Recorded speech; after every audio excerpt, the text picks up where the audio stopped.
I think you're lying, Rasik. I think some of your men aren't fully licensed. Hey guys, today we'll be doing a showcase of the 10cm Krupp K04 field gun. Located in Upland Memorial Park, this field gun was displayed in 1919 as a war trophy by the Americans. According to the Upland Bulletin, around 3 guns were displayed at this memorial park, of which only this gun survived as of February of 2025. As for the gun itself, the 10cm Krupp K04 was introduced in 1904 by the German army.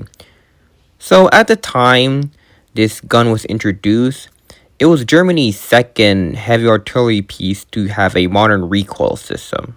At the time the gun was introduced, it was among the most advanced artillery pieces that the German army fielded, being praised for its precision, range, and rate of fire.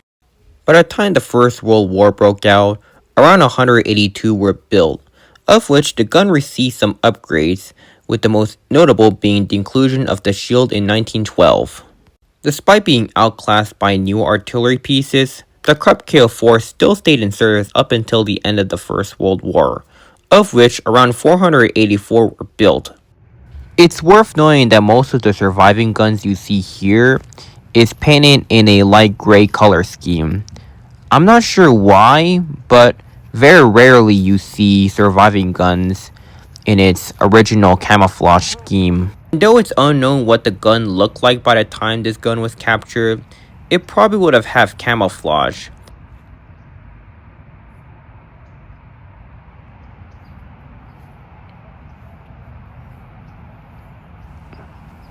As you can see by the video, you can tell that the gun is in quite rough condition, as there is a good amount of rust, especially in the wheels, as it definitely needs restoration, though it is quite doubtful as the city doesn't really have the budget to do so, or the very least is not allocated to this field artillery piece, which is kind of a shame.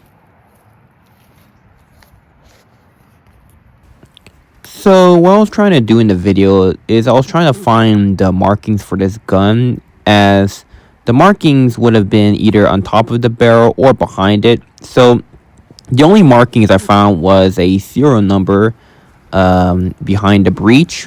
So I'm not sure what it is, but probably someone might give me an answer in the comment section below. Off topic, but according to the bulletin, the author thought this gun was an American artillery piece, and it's quite understandable because this gun is quite obscure, so I'm not expecting the author to know what type of artillery piece, though I don't think that the people who brought it over to the United States know what this gun was.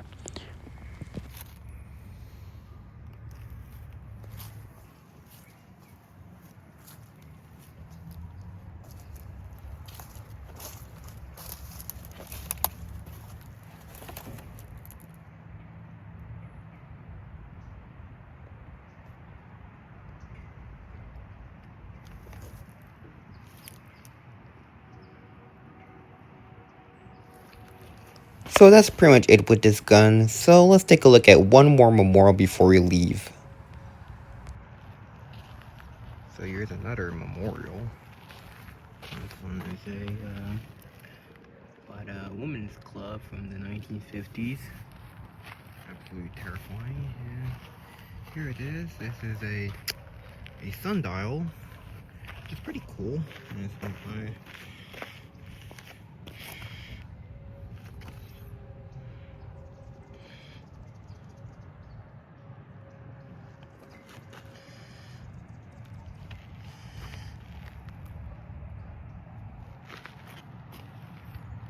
I mean, not really showing any shadows, but it is pretty cool, I would say. It's not often you see sundials, especially a monument like this.